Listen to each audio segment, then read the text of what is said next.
Vous dites regardez le journal. Vous pensez qu'on fait tout ça là parce que regardez-moi les infos. Venez, venez. Venez vous-même écouter le reportage là. Venez, venez. Maman balance toute la chose. Merde. Le Gabon, pays pétrolier riche en manganèse, en forêt, en diplomate bavard et en conférence internationale, a récemment décidé de faire un stage d'observation dans des pays moins riches que lui pour apprendre à construire des péages et poser des balances. La coopération Sud-Sud n'a jamais été aussi renversante. Qui aurait cru qu'en 2025, pour apprendre à construire une station de péage, un pays à revenu intermédiaire comme le Gabon enverrait ses ingénieurs faire du tourisme technique à Conakry, Ouagadougou et Lomé.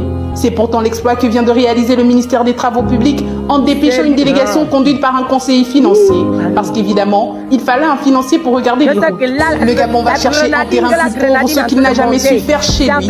Lomé, Ouagadougou, Conakry, 3 capitales dont les budgets cumulés n'égalent pas celui d'un seul département pétrolier gabonais. Je dis, venez, venez, venez, asseyons-nous. Je dis, vous les ministres là et les conseillers, vous réfléchissez souvent comment? Vous réfléchissez, non, c'est la question que moi je tiens à vous poser. Pourquoi je viens réagir à ce sujet? C'est parce que le ministre de l'entrepreneuriat, Madame Zenaba, a donné récemment des chiffres dans un communiqué de presse. Que le Gabon en 2 ans a enregistré 4018 entreprises. Non, regardez, s'il vous plaît. Respectez le peuple va vous respecter. Respectez le peuple, nous on va vous respecter. 4018 entreprises. Et le chômage augmente. Les Gabonais sont de jour en jour dans les maisons. 4018 entreprises. Ce sont les entreprises libanaises, burkinabaises ou bien, comment on l'appelle, béninoises. Mais à un moment donné, respectez-nous. Respectez-nous. Laissez-nous dans notre souffrance, mais respectez-nous.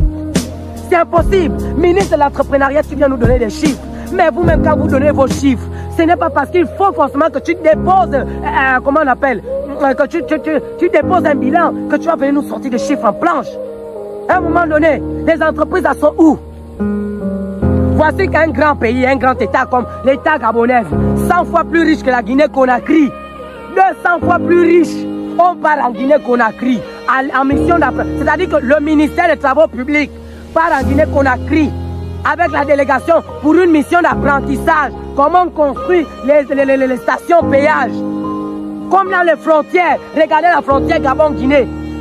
Est-ce que vous savez que le poste péage là, c'est une société typiquement gabonaise qui a travaillé en partenariat avec les Guinéens pour construire le poste, la station péage là. Ils ont pris des conseils, ils ont même le matos. La société gabonaise en question s'appelle AFC Gabon. ASF Gabon. Ils ont des produits Centurion. Centurion qui est une société sud-africaine qui exerce dans le monde de l'automatique, les portails automatiques. Donc c'est-à-dire, vous venez à distance avec la voiture, le portail s'ouvre seul. Tu viens, la barrière se lève seule. On n'a plus besoin de pousser. Comment en 2025, 5e République, les portails des institutions sont toujours le genre qu'on pousse comme ça là. On tire comme ça. Le gardien pousse. Non, arrêtez, arrêtez, arrêtez, arrêtez. Faites ce qui plaît à tout le monde. Faites ce qui plaît à tout le monde. Ne servez pas vos intérêts, servez nos intérêts. Vous êtes au service du drapeau. Pas au service des familles, vous êtes au service du drapeau. Et nous sommes sous la tutelle de ce drapeau en question. J'ai même l'impression que le drapeau gabonais porte tous les autres drapeaux sur lui. C'est comment?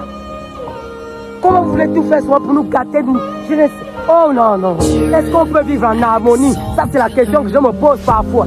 Si les ministres peuvent faire ce qui plaît aux populations, et si les populations peuvent vous respecter en retour, avec de tels traités, la population va vous respecter comment? Comment? Voici une société gabonaise.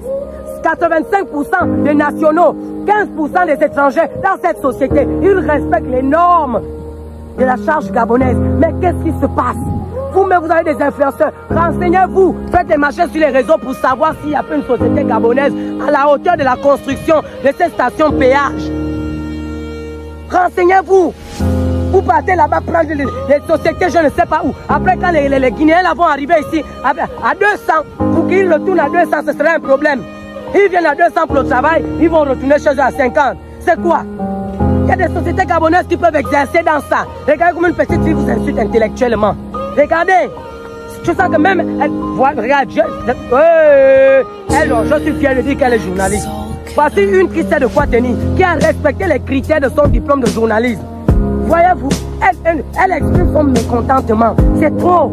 Vous aussi, Non, jamais. Chaque planète a sa propre guerre. Mais sous la lune, on est tous frères. Un message